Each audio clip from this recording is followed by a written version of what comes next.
I had a very rough childhood in terms of a lot of violence and FGM and control, and I always felt like the weird one in the family, the black sheep. I was born a Muslim, raised a Muslim, and now I'm an ex-Muslim and an activist for women's rights, especially ones that have left or are still in the religion of Islam. When I start to wear hijab and looking to my brother, why I wear hijab and my brother not. And then I look to my mom, why she have to get out like this way. And then, but I ask myself, I don't want to discuss that with anyone. I only asking myself until I start to wear burqa, full covering. I get this feeling it's not my clothes, but I have to do it for Allah, for my family, for the society. We were brought up, I always call it this Muslim bubble, because we went to a Muslim school, we were involved in the community, and then we didn't know any other non-Muslims. The only non-Muslims we knew were on TV. So we just weren't mixing with anyone that had a different point of view, although there were slight, obviously, different points of view in terms of within the community. I always felt like my school, my teachers and my friends had a stricter Islam, which I for a very long time thought was the real Islam.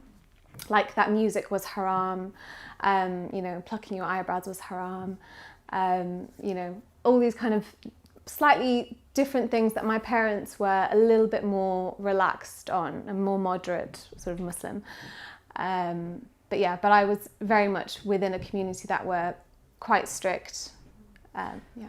Being a Pakistani woman and being an ex-Muslim, first of all, I will say it's such a dangerous combination. It's not safe for you. If I say I'm from Pakistan, then people think you must be Muslim, because there is a tag which has been always attached to you, to your personality when one is born in a Muslim country or in a Muslim family. I was also raised in a Muslim family, a religious family, but there were always questions in my mind that why there are few things which continuously pinching my mind. And they were just pointing out different things, but I was not supposed to ask questions openly because it was forbidden. After I turned about 10 or 11, my father joined a Tablighi Jamaat, or part of the Deobandi movement, and he got involved with that, and he enrolled me into an Islamic school. I was really heartbroken about it because I wanted to go to the school that offered horse riding. And that I was really looking forward to going to that school, but then like halfway through summer, my father was like, "We're sending you to an Islamic school," and I was like, "Okay." My family is Shia. We're Shias, and it's the Jafri Shias. So the community is called the Koja Shia Ithna Ashari Jamaat.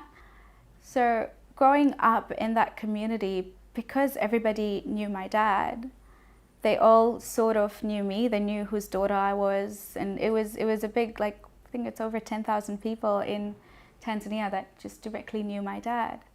And the community is it's filled with quite a bit of gossips. If one person knows something, there were messages when I came out in public, there were messages about me, and they're like, this girl, the daughter of this person, is now an atheist.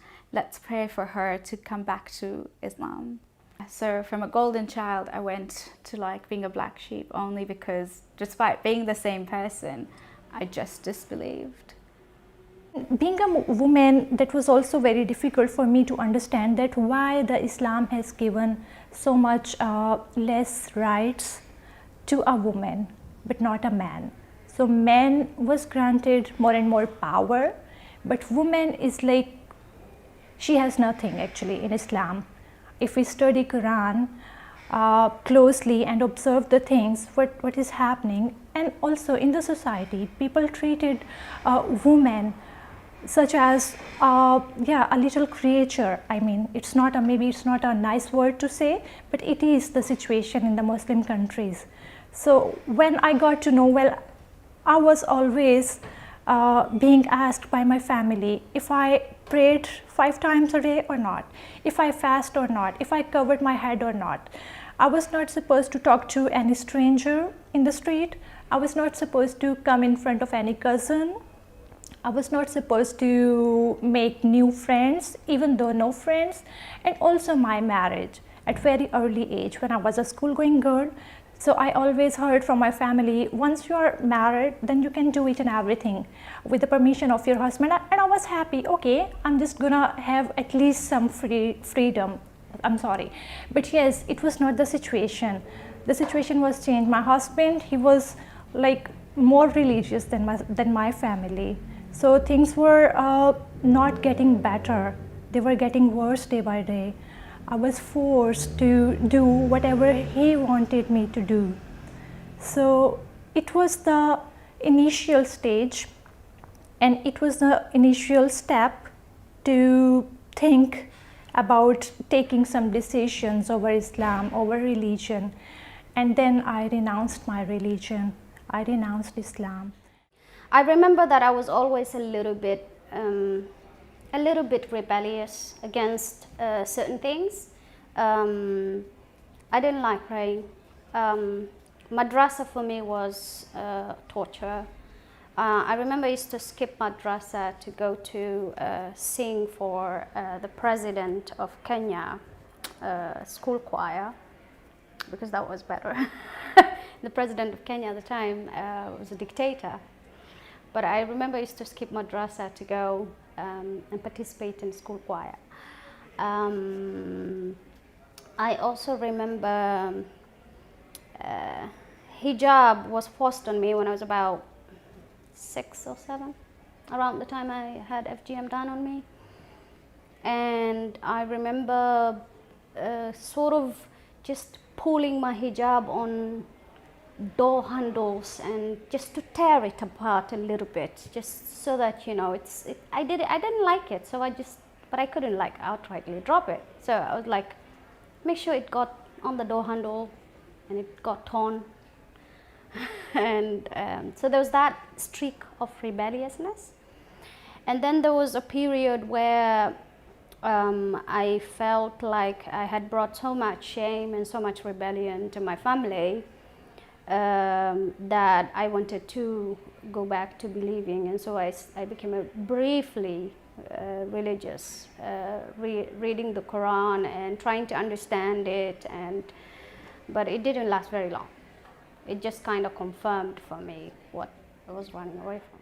Islam is like part from your life, because we study it like something really important from when we are like really 7 or 8 years. So in this time, I think no one can asking or why I live like this way, why I believe in this God, why it's really difficult to make your mind, it's waking up and start to ask. I started wearing a headscarf when I was 8 years old. My parents never forced me, but it was expected of me that when I turned 9, I had to wear a headscarf. So I wanted to be a good girl, and I was like, I want to be a good Muslim. I'm going to start wearing the hijab at age 8.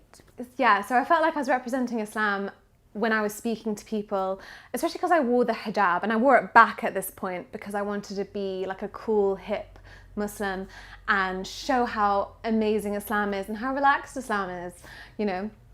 And you can interpret it a different way. I definitely, by that point, interpreted things, as I said, a little bit more Sufi and a little bit more spiritual, and it's metaphorical.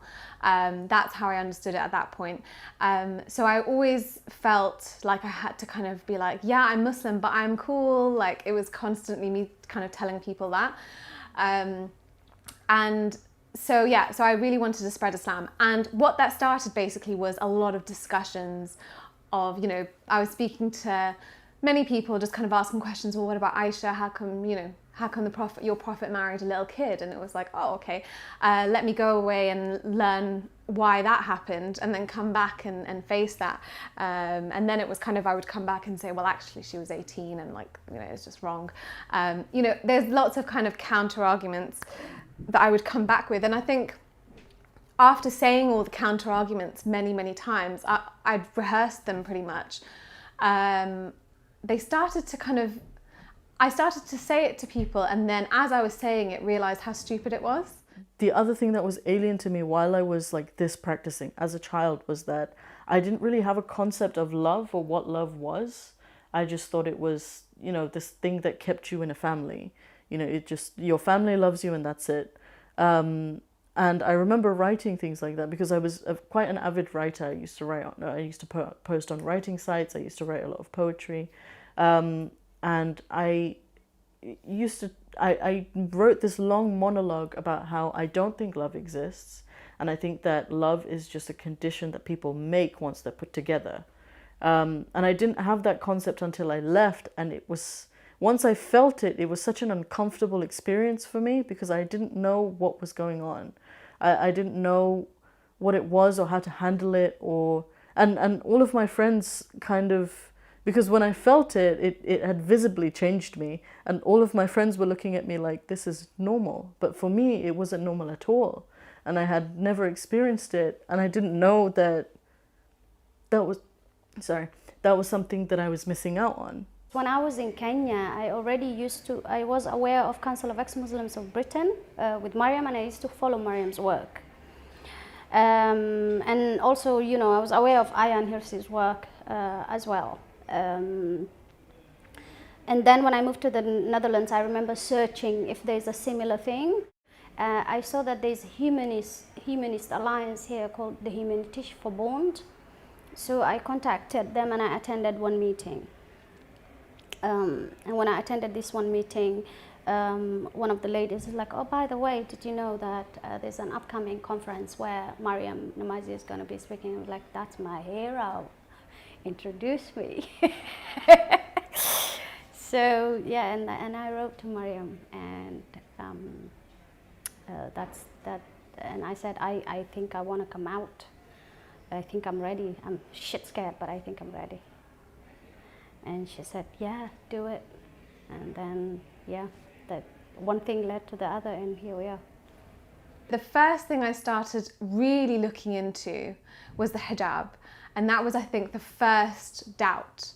Because, as I said, I was really trying hard to be a cool Muslim. So I made friends with, all my friends were actually not Muslim apart from one. And we had like our little kind of crew, and they were like, let's go on holiday together. And I was like, yeah, I'm going to be a cool Muslim. I'm going to go on holiday with them. This is fine. Because Islamically, in the back of my mind, I was thinking, I can't really go without a mahram, but this is fine. I was trying to tell myself, I'll figure it out. And we went to Italy together, and there were so many times where I was feeling like again, the guilt was coming. But there was this one day we were on the beach, and like obviously on the beach in Italy, everyone's kind of in bikinis, sometimes topless. And I was there with my little burkini, kind of fully covered, looking really odd.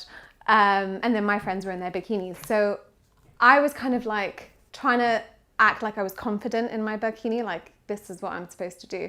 But as I was sitting there, I was looking around and I was thinking like, these women that are wearing a lot less than I am are actually getting less attention, but also I understood in that moment that, there isn't this kind of like guys going crazy and like, it's not chaos. It's not kind of like, these men aren't like animals where they're going to like pounce on you and I really started to think about that. And that moment really stayed with me because I realized, hold on, the hijab is to protect us and to kind of, our modesty is supposed to, all the things I used to say is like, we're like a pearl, we're beautiful, we're too beautiful to be seen. And if men see us, I don't really know what the other side is, but it's just this expectation that men can't handle it, I guess.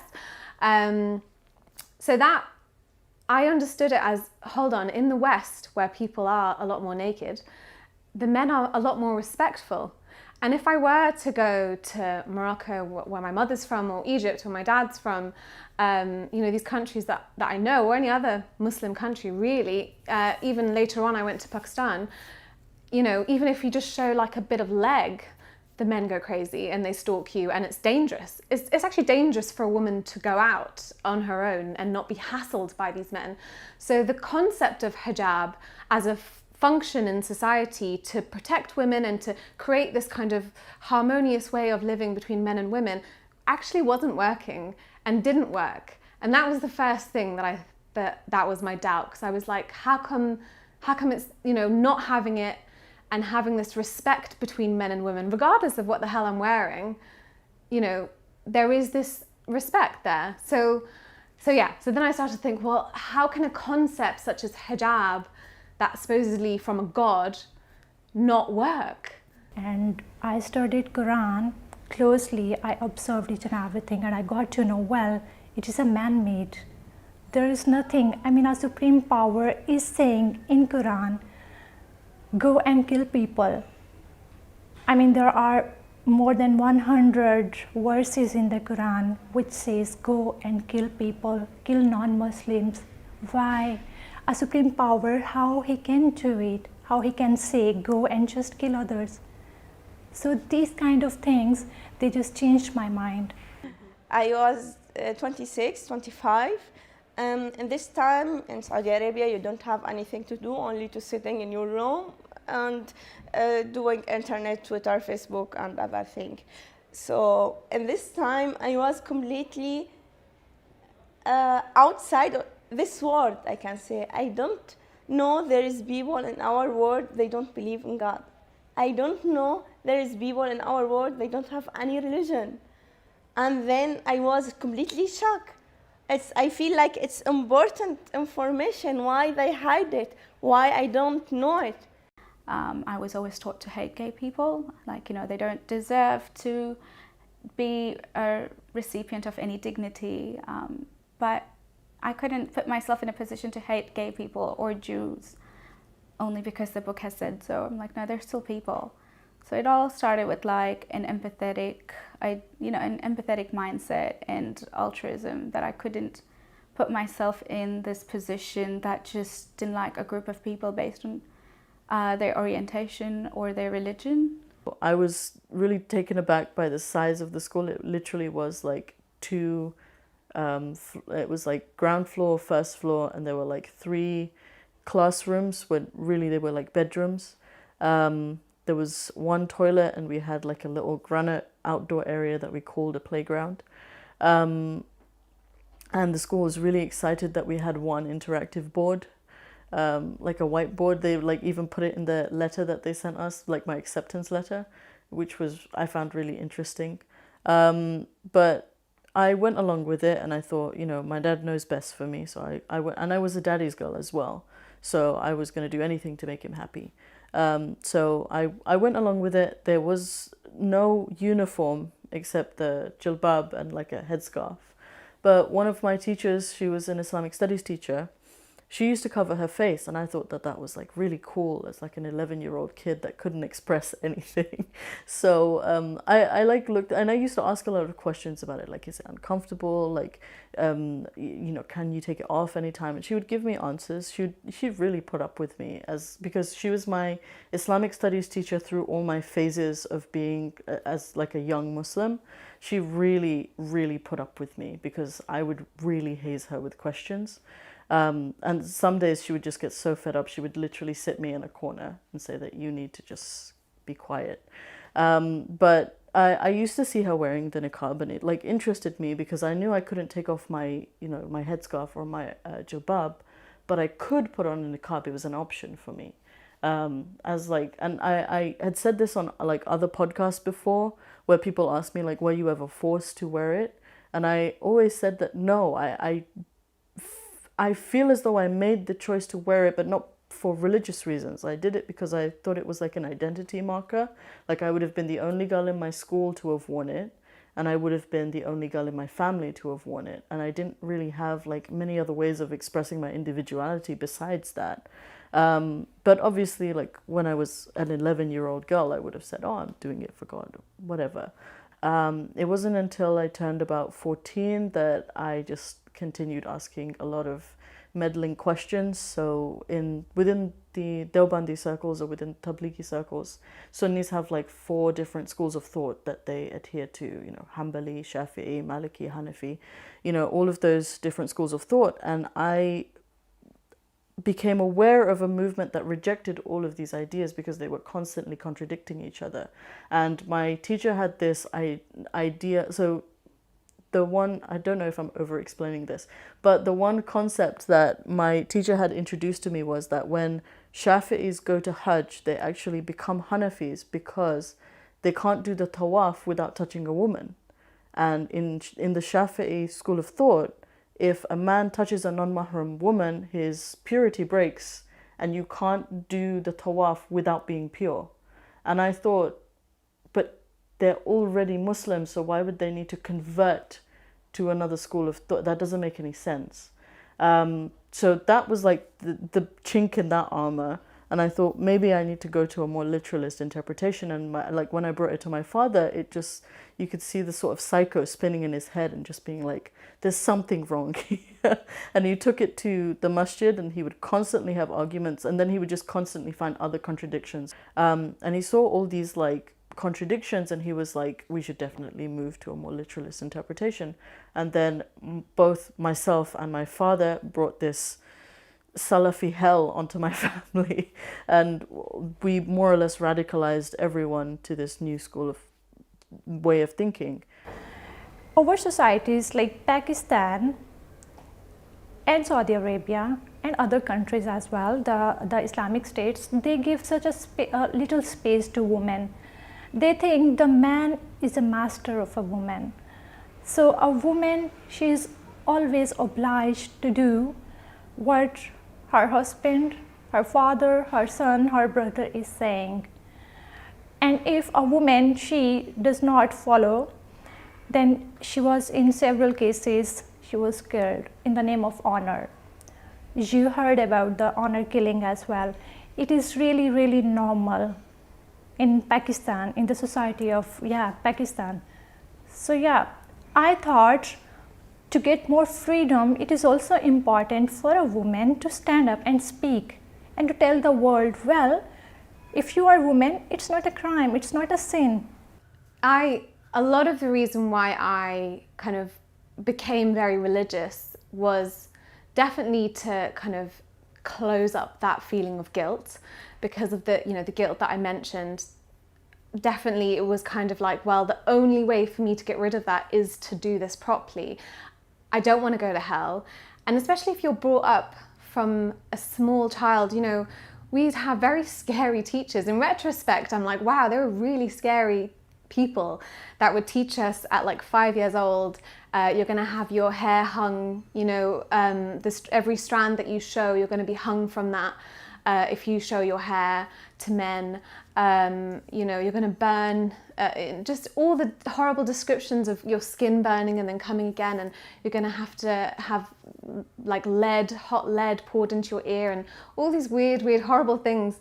When you learn that as a child, it's so scarring, and I think it really stays with you. It really does stay with you and it kind of goes into your unconscious, I feel like, because it's so traumatic and so dramatic that it's like, it kind of embeds this fear in you because you've learned it from such a young age as well, when you don't know anything. So definitely that was something that was in the back of my mind, kind of like, well, let's avoid that. I feel like the more I get the information, the more I have to be careful, because I know I am now different and I have something different in my mind, and it will be really dangerous from my family, from the country, from all the society, if someone know what I am going through. 2014, my mom wasn't always not happy what I am doing in my room all the time. Why I am sitting long? What's going on with Rana? I think my mom in this time, and she said, let's go to Mecca and you will do Umrah with us. And I was like, no, don't put me in this situation. You know, when you are atheist or ex-Muslim and someone take you to this place and around you 2 million, 3 million Muslim, you feel completely, it's painful. You want to shout, to say, I am atheist, kill me. You know, in this moment, I have this feeling. But in the same time, you have to be happy because you are going in the house of God. This is past college now, because I had moved out already. I'd rebelled so much that I had moved out before anybody had moved out. And something significant happened at the time I was moving out. Two significant things happened. One was I tried to save a child from FGM, which backfired on me. Like I wasn't really able to because I was just freshly out of college kid. And so my family thought that this was, I was possessed, and I needed ruqya exorcism, that I was possessed by evil spirits, and those sheikhs were called, imams were called, I was beaten up, I was tied up. I am tying the moving away and this ruqya incident and trying to save the FGM from a 4-year-old child because they happened so fast together. I tried to save the child. My family was convinced I had demons and I needed to be exorcised, but I also was trying to negotiate to move. And so the negotiating to move and trying to save the child, I think caused or metamorphosized into me, ruqya being performed on me. 4 days later, I just walked away and I never looked back. It took me a long time to actually come out of the mentality that, you know, my body is aura or is in some way shameful in some way. When I was a younger girl and when we were being taught about the hijab, it was never presented in a way of, you know, men shouldn't be looking at you. It was always presented in a way where your body is of so much value that men can't look at you. And I think I bought into that, especially as a young person who wanted that kind of empowerment. And it's completely false. It's a complete lie when you go back to scripture and you realize why the hijab is what it is. But when it was first presented to me, I think it was first my Islamic studies teacher and then later through like different lectures by Zakir Naik, who would talk about precious diamonds and how you lock them away and wear precious diamonds. And it's just so misogynistic.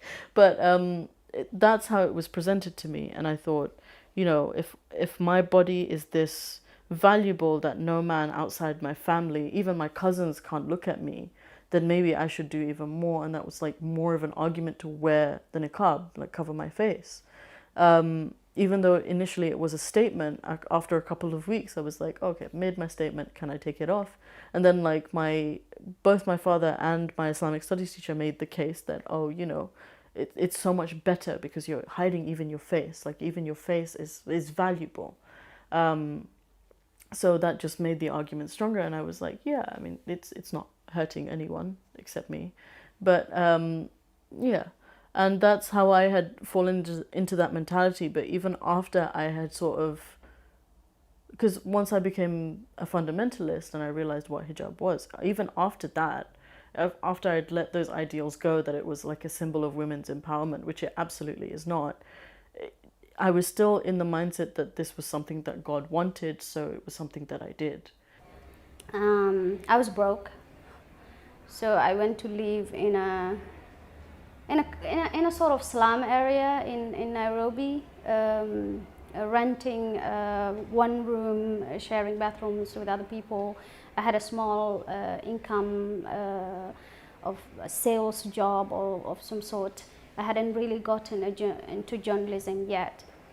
And then I just like survived on my own like that, and then I became a journalist for Kenya Television, Kenya Broadcasting Corporation, and I met the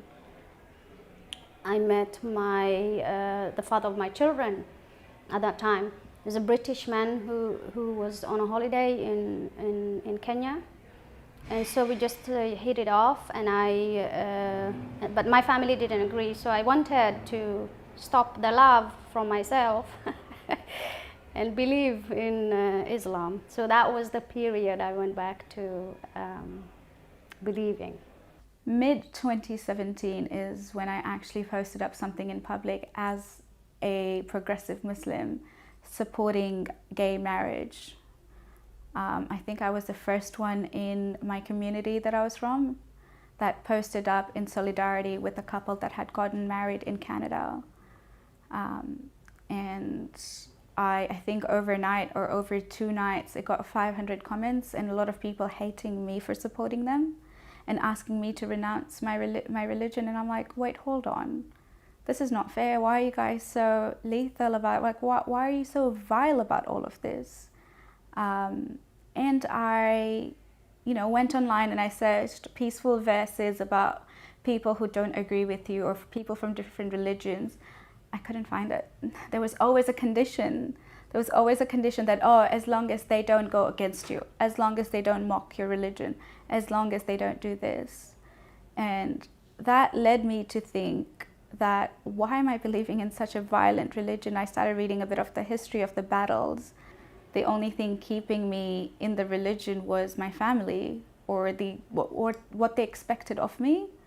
And I'm quite blunt. So I went, when I had made up my mind that this is it, no more Islam, I went to I got on my WhatsApp group chat to my family and wrote, I'm agnostic or atheist. I don't believe in God. I don't believe in Islam and don't know about God yet, but I just don't believe in Islam. They thought it was a phase.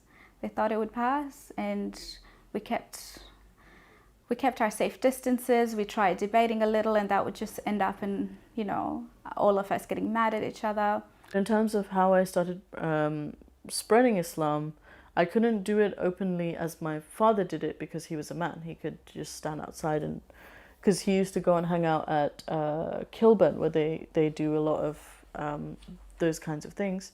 But because I was a woman, I couldn't do the same. My voice is aura, my presence is aura. I have to stay inside. Aura is like your, I can't remember what it exactly translates into, but it's basically what's forbidden for men to see. It's what you're meant to be not ashamed of, but basically ashamed of. You're meant to cover your body. It's haram for other men to see, and it's haram for you to disclose that to them. So what many people don't understand about the hijab is that a lot of people view the hijab as just like the head covering, and it's bad enough as just the head covering. But the hijab has conditions attached to it, like it has to be opaque, it has to be loose, it has to not imitate the disbelievers in any fashion, so you can't be wearing like a big cross with it. It has to be, you can't have like all your ornaments showing while you're wearing it. It is meant to be a complete erasure of your individuality, which was why it's strange that I chose it as individuality. But it's meant to take away that from you in the public eye. And there are other things stating that if you're walking outside, then you shouldn't like wear loud shoes or be banging your feet, because that it draws the attention of men. You can't wear perfume outside, otherwise it's equal to fornication, and fornication is a huge sin in Islam. Your voice, when you speak, if it's not necessary, you shouldn't be speaking, you shouldn't be singing. It's aura, you're not supposed to be doing it. So the whole concept of hell and heaven was, definitely the final straw. I felt like that just didn't make sense. And if that didn't make sense, that for me was the entire concept of religion. And then that's when it all kind of just collapsed. And I was like, whoa. And I remember thinking to myself, I don't know if I believe in Islam. And I kind of kept that for a couple of days. And then I said it out loud to my husband. And I was like, I don't know if I'm Muslim. And he was like, what? And I was like, I don't know. And like, he was kind of surprised, but then obviously we've been speaking for so many years about this stuff. He was like, okay. And I was like, he was just like, okay. And I was like, what about you? And he was like, yeah, no, I'm definitely still Muslim. I was like, okay. And I was like, I was like, are you okay being with me? Because I'm not Muslim then. And he was just like, well, yeah. And it was just like this weird, we just had like an awkward moment of like, this is so weird. How did this happen? Because I was the one, just to put it into context, I was the one that was more religious than him. And I was the one that prayed. I mean, I used to be like, you have to pray. How can you not pray? Like, come on. I used to pray the Fard, which is what you have to do, and the Sunnah, which is like an extra. So I used to do the extra prayers. And I used to literally kind of tell him to do it. So it was such a switch that we were just like, how did this happen? And then I kind of, in my heart, I felt like he didn't really believe, because we've been talking about it for so long, but then he just didn't want to admit it. And he did admit it eventually. For a woman, of course, it is not easy to get divorced, because again, the religion has so many boundaries for several things, for women especially. So it is really easy for a man to say 3 times, talaq, talaq, talaq, means divorce, divorce, divorce, and the relationship ends. But a woman in Islam, that was something, you know, it's not normal. So she needs to ask her husband that just give her a divorce. But my husband, in that situation, my ex-husband, he was not agree with that, because he wanted to be with me. So he could torture me.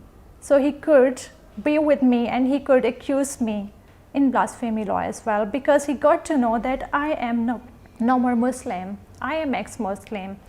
I spoke things about Islam which were not allowed. But then I decided, no, I'm not gonna tolerate all these things.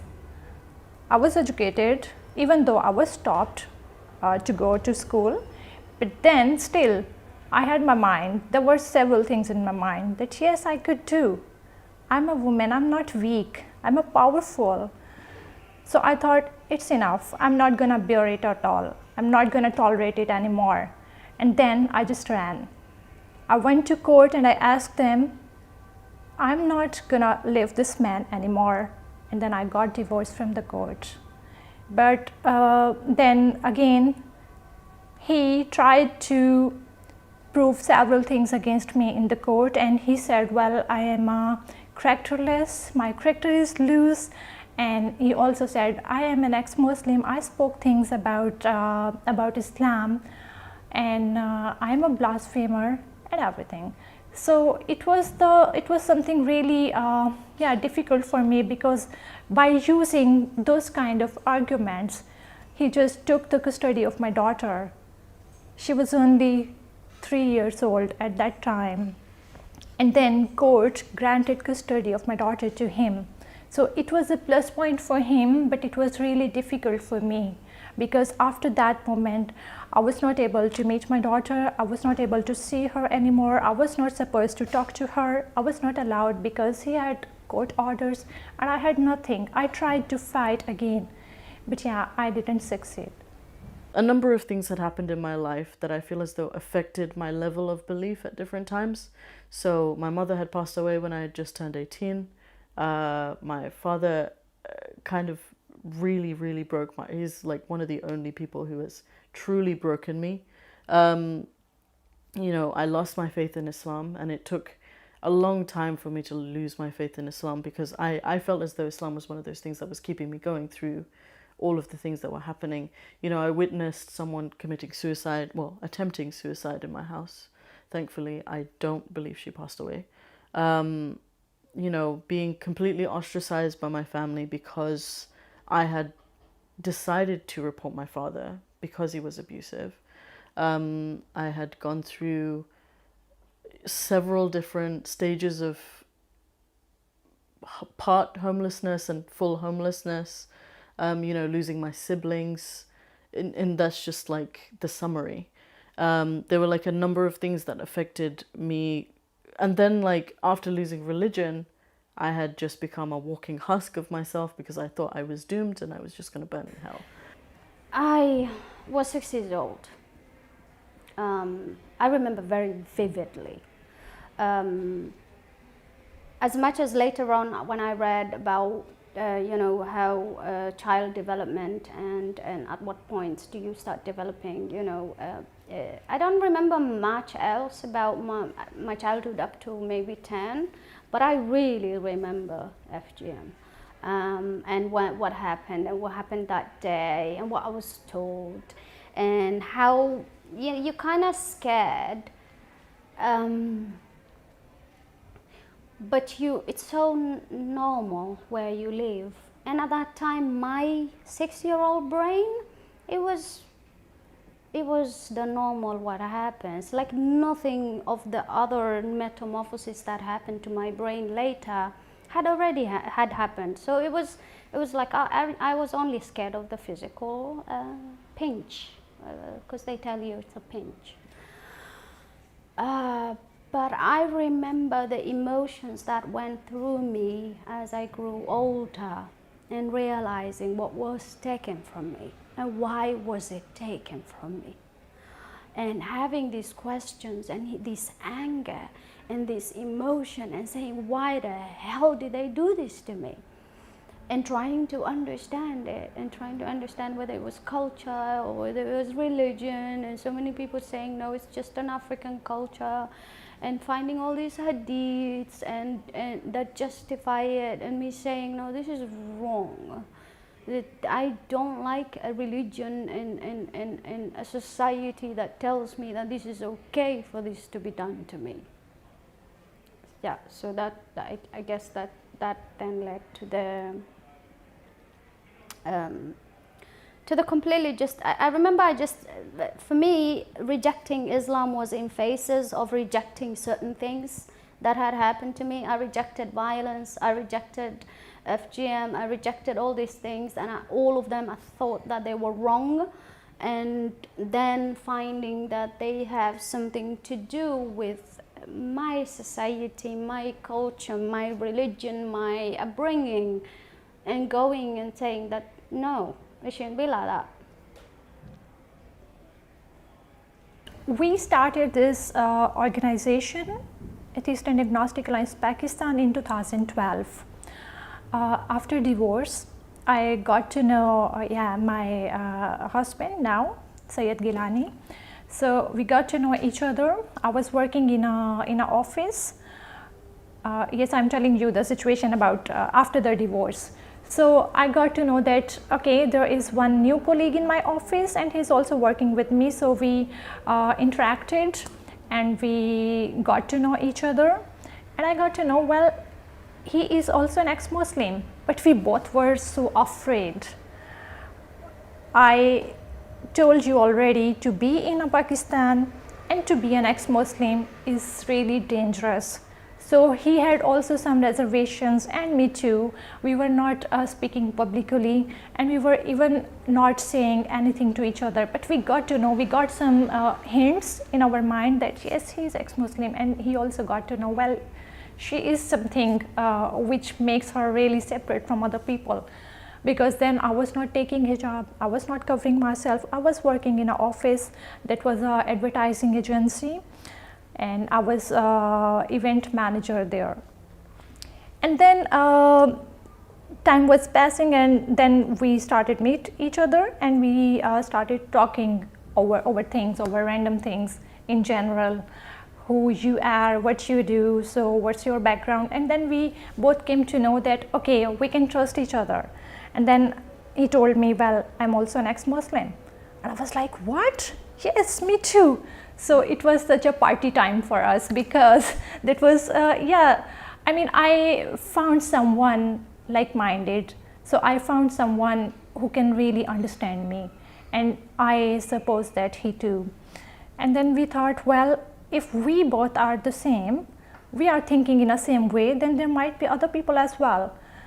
Then we thought, okay, why don't we start an organization for the people, the like-minded people, the ex-Muslims, but we were also afraid. I couldn't tell people face to face. I couldn't be like, hi, I'm like, by the way, I just couldn't do it. So I just made this video, why I left Islam, and I put it on YouTube. And then I actually put the link on my Facebook. And then I was like, let's just see what happens, which was such a weird way of doing it now in retrospect. But I suddenly got like this wave of like messages and like horrible emails and like phone calls, and it was like chaos. I mean, I actually had taken the video down about 5 times and put it back up and I had to keep making it private because I was like, oh, what shall I do? You know, it was such a difficult kind of crazy thing. So the community, as well as the ones I mentioned before that I was very much involved in, who, by the way, were already annoyed that I'd taken off my hijab. just that was a bit like, well, what is she doing? You know, maybe she's going through a weird phase. So they just never expected that it would be I left Islam. So I had different reactions. You know, some people were thinking maybe she's having a breakdown like her dad did. Maybe she's just copying her dad, you know, because whatever. And a lot of people, including my mum, kind of thought it must be kind of magic. You know, there must be, you know, I mean, depression anyway, because my dad was depressed, and she had this image of like he had a magic on him. So that's how she understood my dad had magic on him, and he became depressed, and that's how he left. So she thought if he had magic, my daughter must also have magic. So somehow that made sense to her. I want to cry, I can't, because they hear me, they are around me, my family. I want to shout, I want to do anything to make any reaction, you know, when you are really sad, but someone put something uncovering and close it. You can't do any reaction, you can't cry, you can't do anything, because you will be really killed if someone know you are atheist. And I decided in this night I will do this paper, but I was not really sure, you know. I know it will be really dangerous, but I want to do that. I bought the paper and I bought a pen in my bag, and then we go to Mecca. And when we start to move around the Kaaba, I told my mom, I am going to toilet, I have to go and I will back quickly. And she told me, yeah, we will meet in this place. I try to find place where I can write it quickly and take a photo and notice where is the camera. I walk like from the people and no one notice I am doing something not fine. And I found place, they are building this place, something broken or something like this. And I write it quickly. And I take it from the notebook and I do it like this in my hand. I remember this moment when I took this photo. I was shocked from myself what I did. No one should have to go through the same experience as I did, you know, with the physical abuse, the verbal abuse, the ostracism, you know, the homelessness, and, you know, the constant mind games of being like, oh, you can be with us, but you can't be with us, but you can be with us, but you can't be with us. You know, the manipulation tactics that I had to use just to go about my day, living 2 lives. Actually, one day, few people, a mob actually, you can say, they just chased us. They reached to our location and they got to know where we are living, me and my husband, Gilani, and they attacked on our home. So they just, yeah, it was such a scary situation. I still remember. So we ran away from the home without knowing that where we are going.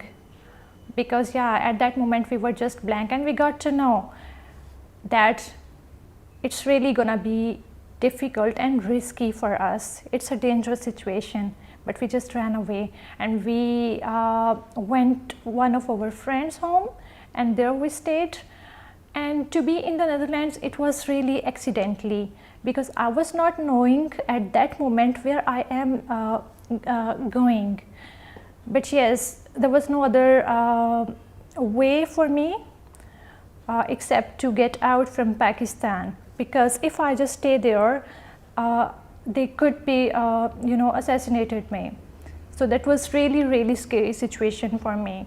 But we managed, and then I left Pakistan with a heavy heart, of course, because that was my hometown. I spent my childhood there. There were a lot of memories. My daughter, she was also there. My husband, Soyed Gilani, he was at that moment also there, because we couldn't manage to flee together. But yes, it happened, and then I just reached here to the Netherlands. I asked my manager, and this time I work in the school, and my manager, he can't give me the allowance, permission to travel. So I told him that my mom wants to travel to Lebanon to visit someone from our family, and I need you to sign the paper. My dad is not here. And he believed me, and he signed it, and he gave it to me. And even though I did this plan, the immigration office, they sent some paper to my school, because they need also the sign from my father. And I did it, and I signed it, and I signed it. You know, I want to go to maximum. Even if I die, I try hard to get out. And everything worked. And now I have my passport, my ticket, everything ready. I remember the last week. I remember the last day with my family when my mom cooked the lovely the essence I love. It's kabsa. She cooked it before I leave, before one day. And I was sitting with my family, my father, my brother, all they sitting and eating together. I was eat and say, bye-bye. I will miss you, Mom. And then I eat. I will miss you, Dad. And then I eat. I will miss this time. I want to cry, but I have to be really normal, really someone different in this moment. Not doing anything with my feeling, keep it secret. It was hard for me, but I have to do it like this way. Because she was so beautiful, you know, she was such a cute little cuddly thing. And she was 4 years old. And they had already arranged the circumciser to come to the house. And I just couldn't put myself, I think I was subconscious, it was a subconscious decision. To save her wasn't a calculated, to try to save her wasn't a calculated thing. It was more like, I just want to take her out of this situation right now, without knowing, like, I didn't even think of like to call the police, because FGM is also illegal in Kenya, even though in practicality, there's a lot of problems. So I just took her out of the house, and I went, I was gone the whole day, brought her back at around 7 p.m. Everybody was pissed off with me. The mother was pissed off with me. The entire flat, I could say, was pissed off with me. It was a big deal. There was violence towards me because of that. And the child got done in the end, and that fucked me up, because I couldn't save her, and the picture of her is traumatic for me, because I don't know how I moved around with this picture, to be honest with you, but I found it in my old stuff, and she's now an adult. I don't have contact with her, but it haunts me and it keeps on bugging me, and I do beat myself about it a lot, even though as an adult I know in the situation I was in, I really couldn't save her, but I don't know, it just has that effect and emotion attached to it, I guess. In the year of 2014, 2015, he had gotten married again, and like the first week or so, everything was fine. But I'm not sure what was the instigator, but the second week he just constantly complained about her, and by that point I was used to him rambling, and I was kind of just zoned out of it. But he kept complaining about her, and I asked him, you married her a week ago. Did you just think that it was gonna be plain sailing? And he looked at me, and I hadn't realized that that was the first time I'd ever like actually spoken back to him. After like about 3 weeks, he completely isolated her. He completely resigned her to one room in the house. He didn't want her on the same floor as him at any point in the day. The only time that she could come down was when he was out of the house, and I would like make her food and bring it up to her room. We actually set up a bed in my room where there were 4 of my other siblings living with me. And we set up a bed for her, and she would be crying every night. She would want to call her brother, who was back in Bangladesh. And it was just like this really horrible experience. And then when he finally did divorce her, which was just a simple talaq, well, that's what Muslim men say to divorce their wives. It just means I divorce you. She locked herself in the bathroom and she tried to kill herself. And he was out of the house. He didn't want anything to do with it. So I was left to deal with it. I called my uncle. I called the ambulance.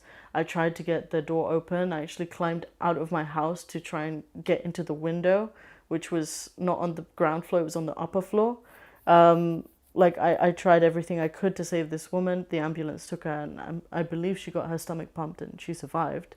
But after my father heard the story, he was making jokes and laughing about it.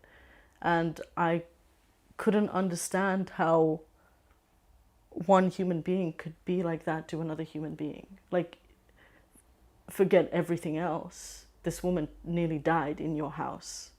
And that's when I decided, like, I can't do this anymore. Like, I can't make excuses for you. And the physical abuse had started that year, so the January of 2015, with me.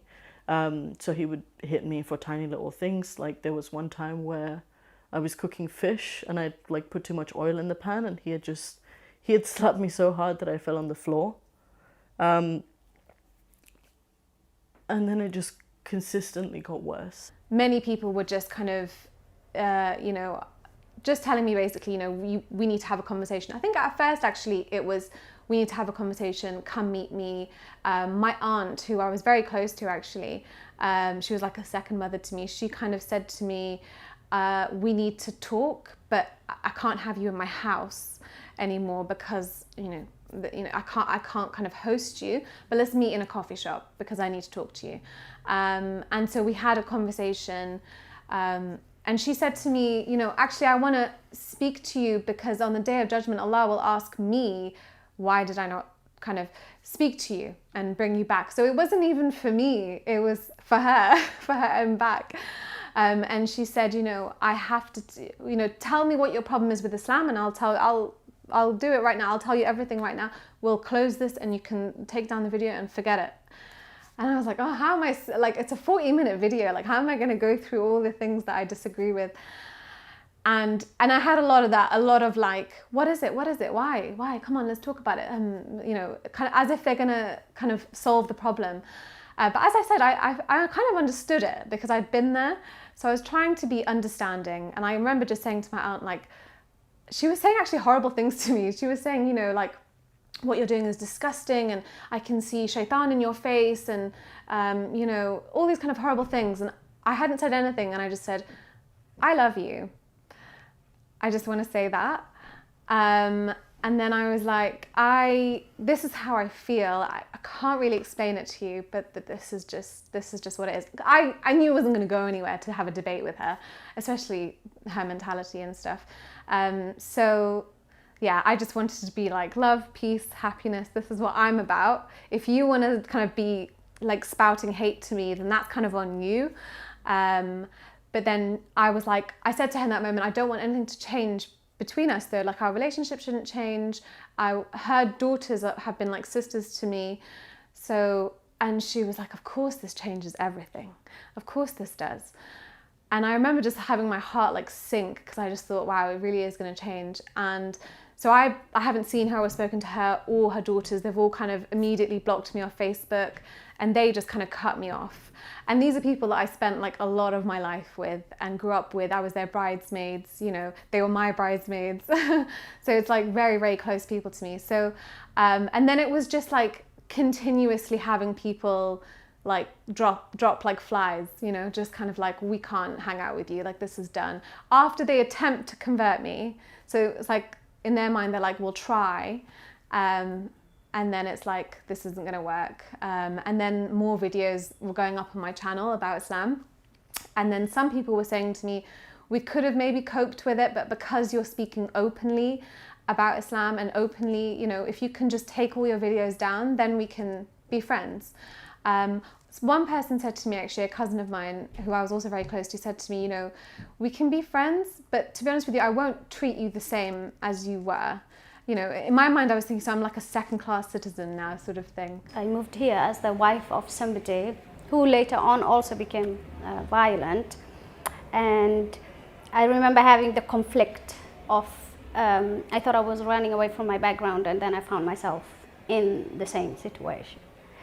And I wrote more poetry, and now this time I came out with the poetry. I started attending reading places, booking myself into little gigs here and there, in and out around Amsterdam. But I still wasn't comfortable to connect all my identities together. Only very recently, when I came out as an ex-Muslim here at Bali, I was like, all of this is me, so I'm just gonna embrace all of it. Yeah. I was living in the asylum seeker center. Our case was in the process. We need to tell each and everything what has happened with us, what was the situation. The asylum seeker center was also not a safe place for us. We faced many questions because at that time, I remember the asylum centers were also full of Muslim people, the religious people. They came from different countries, and they were also, if they confronted us, they asked us questions when they got to know, I am from Pakistan, then I must be Muslim. So they asked some, different questions. And when I tell them, well, I am from Pakistan, but I'm not Muslim, then the reaction was quite dangerous for me, because people, they just look at me from head to toe. Well, you are from Pakistan, you must be Muslim. This is the mentality, this is the ideology. So the kids were watching cartoons. I was sleeping on the sofa. There was some mess on the floor. There was like cornflakes on the floor. And I was just, you know, it was like I was up since 5 a.m. in the morning. I hadn't slept all night because I have 2 babies sleeping next to me. And I was just resting in the living room. And I knew my father didn't wake up very early. His depression had led him to sleep through most of the day. So he would wake up at like 12 o'clock. And it was about 9 o'clock. So I didn't think that he would just, you know, walk in. But he walked in and he saw all of this, what I just described, and he just lost it. He completely brutalized me in front of my very young siblings. And when I say brutalized, I mean brutalized. I had pictures to show the police because it was that bad. I was bedridden for about a day, and he thought that an apology by way of making food was going to be enough for me to forgive him for that. But it truly was it truly felt like I had been stabbed in the back by my best friend, the person that I trusted the most in the world. And I reported him for that, and it was, even if it was necessary, it was one of the most difficult things that I had to do, because to me it felt unnatural, but I didn't know what else to do. I had told my family members, and they had just sort of been like, well, this happened to all of us. And it was something that I just had to grunt and bear. And I think that one of my uncles had tried to stage an intervention, but it was just a sham. It was completely a show. It wasn't something. It was just to appease me and make me feel better. It wasn't to actually make a change. And they thought that I would buy into that for whatever reason. But I had gotten back into contact with the social worker, and I sent her the pictures, and I said, this is what happened. And as soon as I told the social worker, I told one of my aunts that I was reporting my father, and I had, for over a few months, I had like preemptively packed a bag because I foresaw myself leaving that house. So I had like all my papers, all my necessary clothes, and I had even packed a prayer mat because I hadn't left Islam by that point. But my aunt had called me and told me to tell the police that I was emotional, and that was completely untrue. My grandma had called me and told me the same thing. And I told them that I'm not going to do that because I've done it. I've done it, and I'm not going to take it back. And so the day that I contacted the social worker was actually a weekend. So she didn't see the message until Monday. And I was saying, with this knowledge that I had reported my father, I had decided to tell my sister, who's 10 years younger than me, what I had done. And she said, what's going to happen to us? And I said, I don't know. Because I didn't know.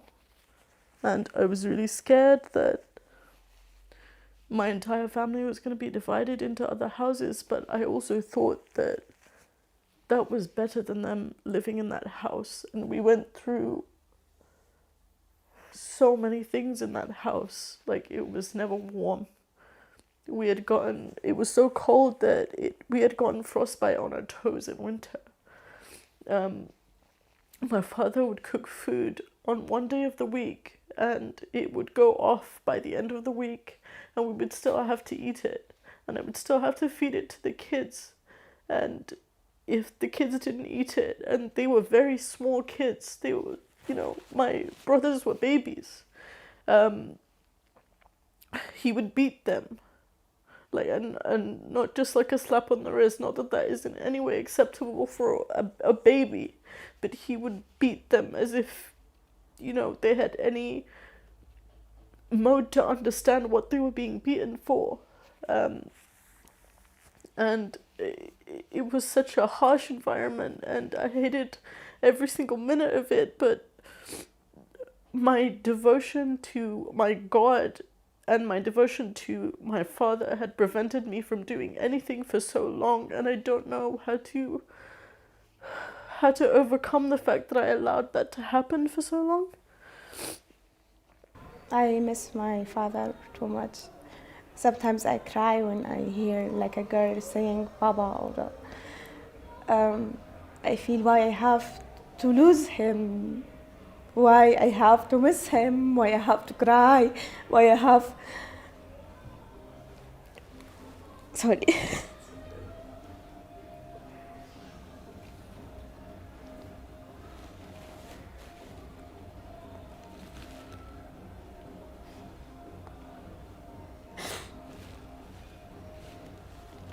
It hurts.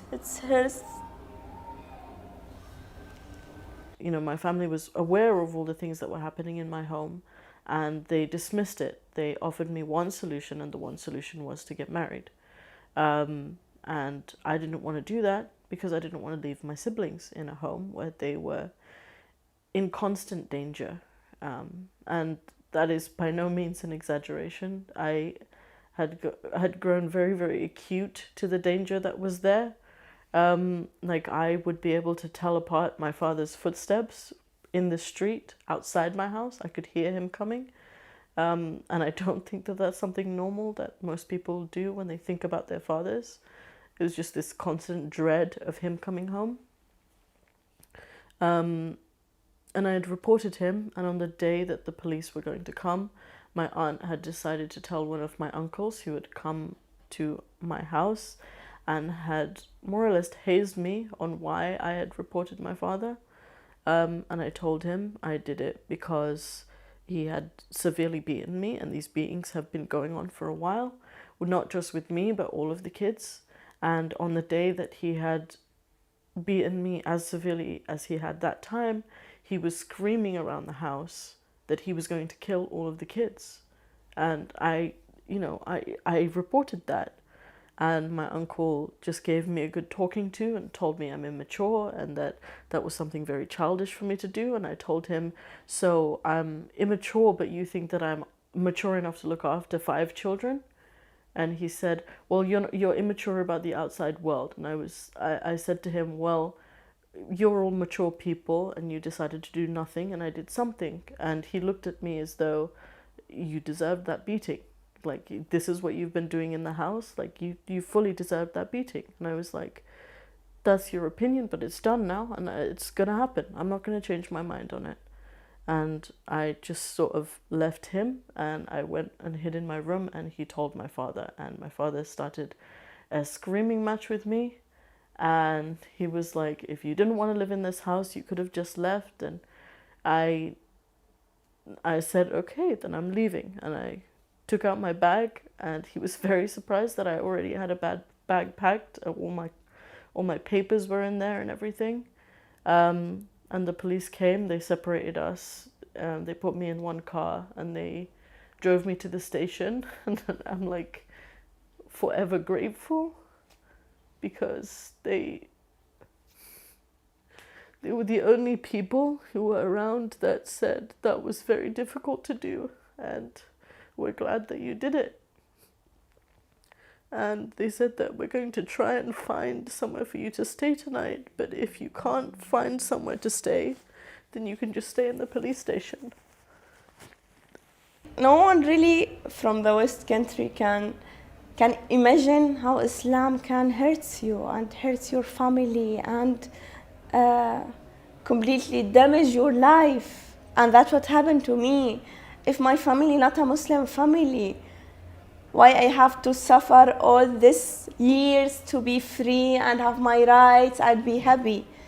Why I have to live with my family with this feeling? I am afraid from my family because I am not a Muslim anymore. How you can describe this moment for the West Country when they are not a Muslim, when they don't live in the Muslim society, when they are not growing up there, how they can understand what we are saying? It's like what happened to me. They are really in other world and they don't want to hear us. It's more difficult for a woman because of, the way that women are viewed in Islam, basically. We're meant to be the kind of the mothers of the next generation, and we have to teach them and we have to wear hijab and we have to cover from men and we have to be virtuous. And the first thing that people say to me is, oh, it's because you want to drink and like have loads of sex and be crazy. And, they just have this vision of like a crazy wild girl, which is so bad, like as if that's like the worst thing.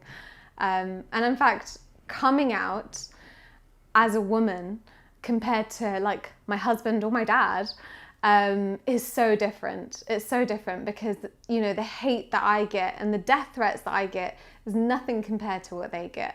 And it always has become sexual. Like it's like we will rape you and, oh, I can't wait to find this girl so that I can like rape her and gang rape, like really vile things.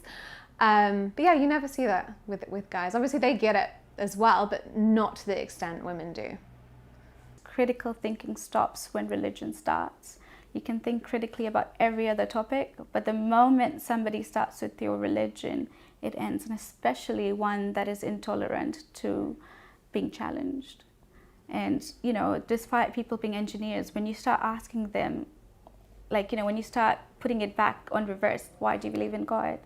Like, there's no evidence for it. You're not being, I feel that you're not applying the same critical thinking that you do in your work when it comes to religion. There are always excuses. It always comes to a point where those excuses don't make sense, right? You can't, the mental gymnastics played is just, it doesn't work anymore. So, you come to a point where you're like, well, this doesn't make sense. What are you going to do about it? And they're like, no, but it's written in the book. So the whole thing always circulates around the Quran, where they're like, the book is true. I don't think they realize that men have written the book. They think it's the authentic word of God, but where does it come from? Who writes it? So my father was put away for about 48 hours. My entire family had decided to say that this was just a one-time incident between myself, who was an adult at the time, and my father, and nothing had ever happened to the children, and that he was good with the children, and this was just a disagreement between me and my father. And they had completely covered up everything in the house. So they couldn't do anything with the children. Like, they are still currently living with him. Going through mental health myself, I know what it's like when you're around people but still isolated. I know what it's like living a double life. I had to be a different person with my parents who wasn't like questioning religion versus another person who is questioning religion, scrutinizing it, being bold, but the attitude hurts my family. So I always had to be two different people, and I know what it was like. I have been hiding my poetry for a very long time. At first I wasn't even sure if it's poetry. I was like, it's more like rap. And where I come from, actually, it's not very, it's not even, you don't hear anybody doing that, especially on the mainstream kind of stuff. Although Somalis have a traditional poetry kind of thing, but mine was, I was writing in English, and so it's not something I could share. But it was my healing area, where I would express myself, the things I couldn't say, and I just put it down and I just hide it. Maybe until now, my shouting is not really big. You know, everything I did it until now, or my activist, I think, until I feel I changed something in my society, I will not stop. I will not be happy. I will not feel I did something. I want to stop them to hurt the women and the kinder and the children there. I want to remove the Islam from the law. I want really to separate it. I want to give a right for the women. You know, after I come to Germany and I start to have a simple rights, like going to police if something happened to you, going out, do your work, your study, traveling. Like now I am in Amsterdam, it's easy. Only you take your stuff and you go out. It was dream. Can you imagine it's a dream for some girl? Because they have this Islam, this shit, sorry. Like when I had been put into a homeless shelter, because the police actually did find me somewhere to stay for that night.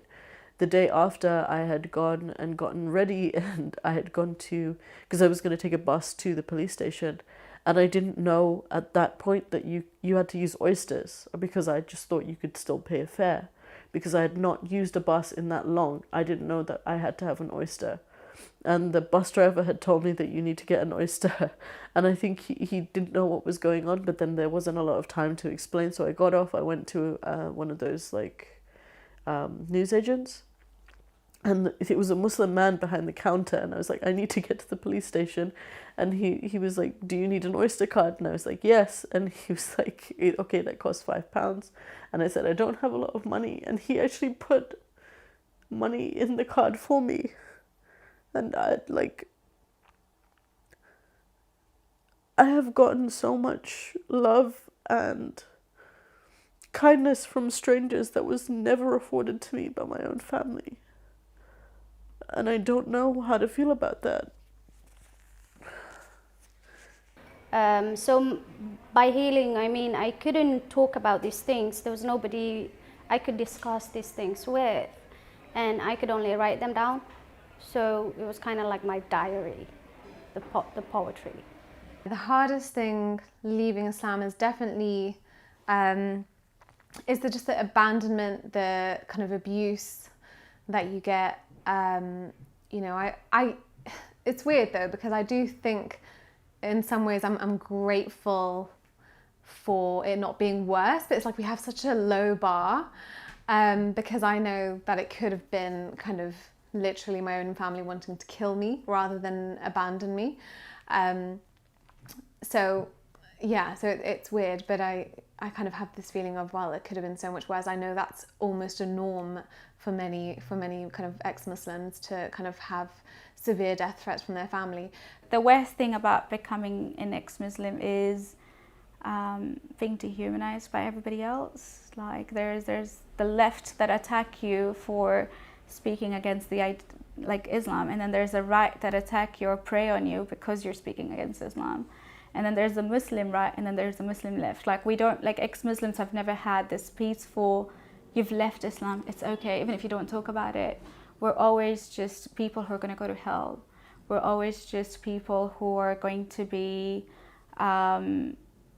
you know, we're just subjugated, or we're prostitutes, or that, you know, we have no moral values because we don't have a religion.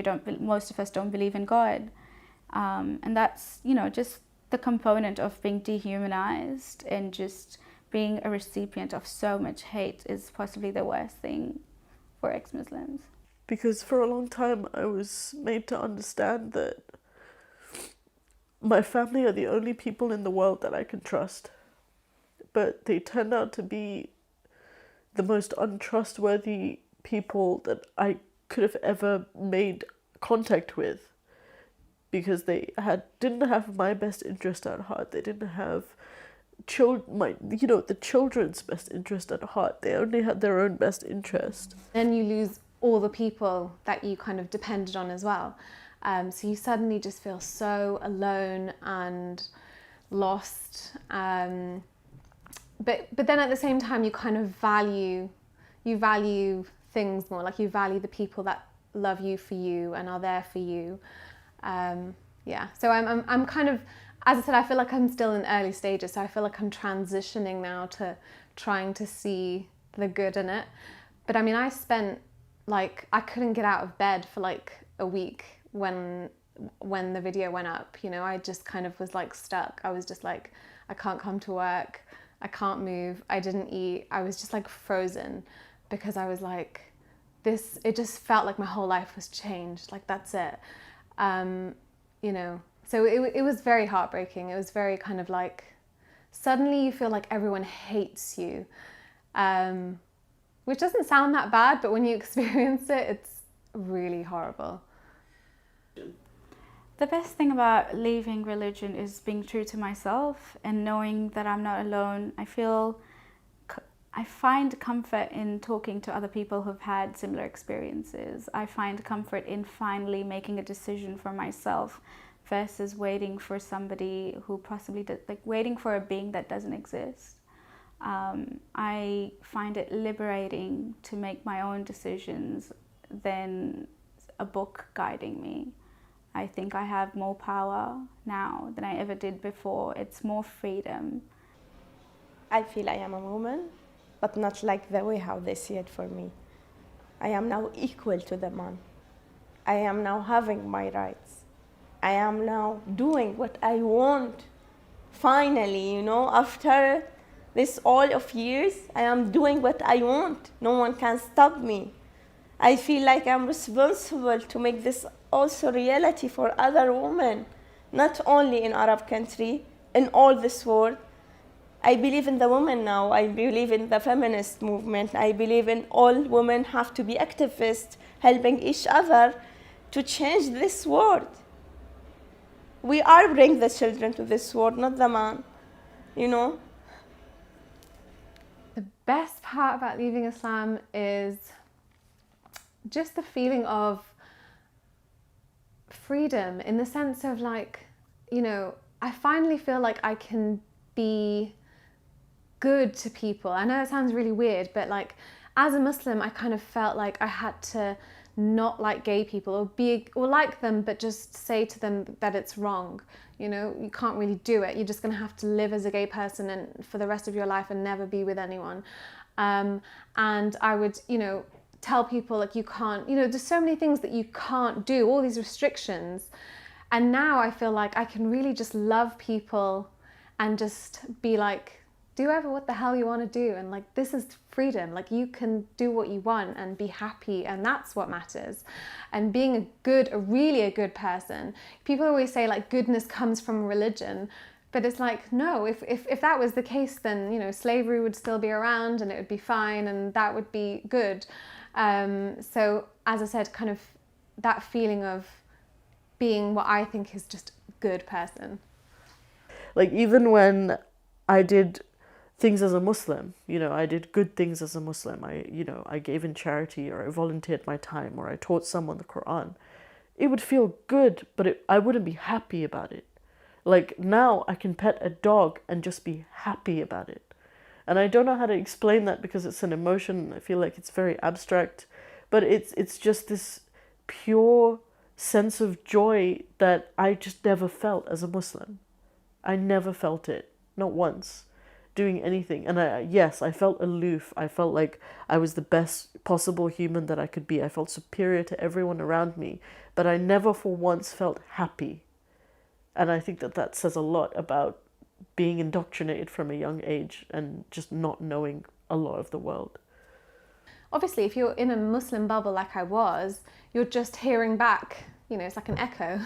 You're just hearing back the same, they're like, yep. In fact, most of the time I heard kind of more extreme things coming back to me, like, oh, well, you can't do that, or you have to wear socks when you pray. It's like, oh, okay. It's another kind of extremist thing.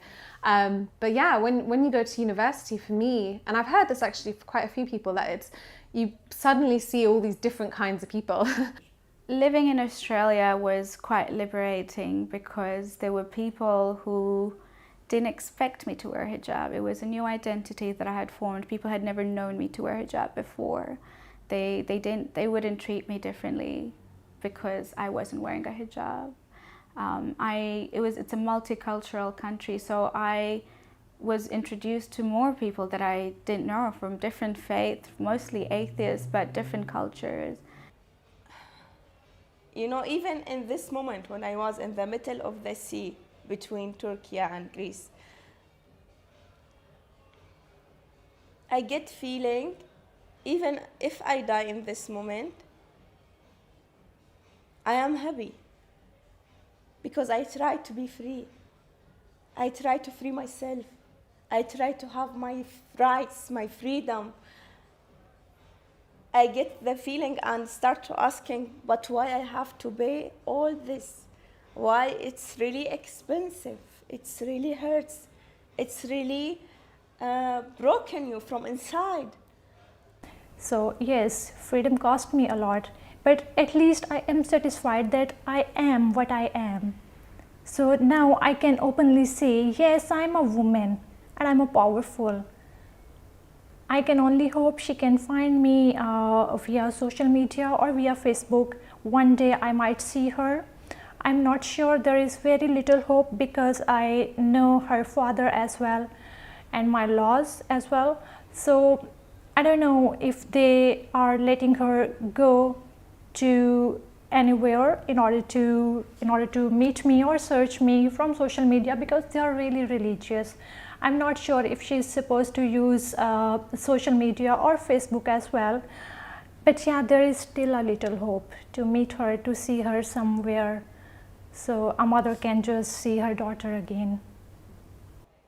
I feel now I don't care. I am not afraid anymore. I can go to maximum limit. No one can stop me now. You know, I feel really I can be, even in politics, I can do something big, because I believe now in myself. I am not afraid anymore. Sometimes they ask me, when you criticize Islam all the time, you're not afraid to be killed? I told him, if you get afraid for 1 year, 2 years, 3 years, it's come the moment, this feeling, it's dying from your inside. And that's happened to me. I don't have any regrets. No, I'm okay with how I did things. I'm obviously okay with leaving Islam. I have my many reasons why, and I'm happy that I'm able to be a voice for people that aren't. As I said, I feel like, you know, I feel grateful in a way that I'm kind of not having people in my family who want to kill me. So I feel like because of that, I kind of have a duty to speak for people who do have that situation. I think it's made me more happier than I have, but it's always challenging. So I've been more content, and I find that to be more valuable than a temporary happiness, because when you receive all the vile attacks, it always puts you down. I'm currently doing my bachelor's degree. So I'm currently studying and working and doing all my activism. Again, 0 to 100 or nothing at all. But I'm doing my degree currently in social psychology, and I really, really want to work with young people. And I think my ideal role would be to work with either young Muslim girls or young Muslim boys. And I don't know how far I would get with young Muslim boys, but I also want to try my hand at de-radicalization. Like, I want to know how that works, because I mean, my process of de-radicalization, I feel like, wasn't conventional, even though that's not a conventional thing, but it wasn't conventional because it was just strangers asking me the right questions and making me think. First of all, when you realize, when the guilt drops and you realize, okay, now I actually don't believe in it and there's nothing wrong with me not believing in it, then it has a freeing effect. And then that's the time now you want to do activism and you want to do something about it. I was already a journalist, and so when I came to the Netherlands, I'm like, I'm going to find out. You know, I'm gonna still do my poetry. I'm still gonna be doing ex-Muslim activism. I'm still gonna do something about FGM, and I can't talk about it too much, but I'm very busy with a very big research right now. Yeah, so. I can't go back. But now here the situation is getting better. We are here in the Netherlands. I'm studying now. I'm studying international and European law. And I'm in my second year now. And my husband, he's working. He's a IT consultant, sorry. So he's working. We have a daughter now. We are getting back to the normal life. Things are getting better. Even though we can't forget our past, that's still there. But we do not talk to each other over past because it's really hurting. So my husband, he also doesn't speak a single word over past, and me too. But there is still something in our head. We both know that we cannot go back to our country, but still we have hope. Okay, one day we could see our children, we could see them, and we could tell them that what was the situation, why we are here, what we faced, and what we sacrificed. And we can not do anything in this situation except to going forward, to move on, to go ahead, and to live our lives with a little hope.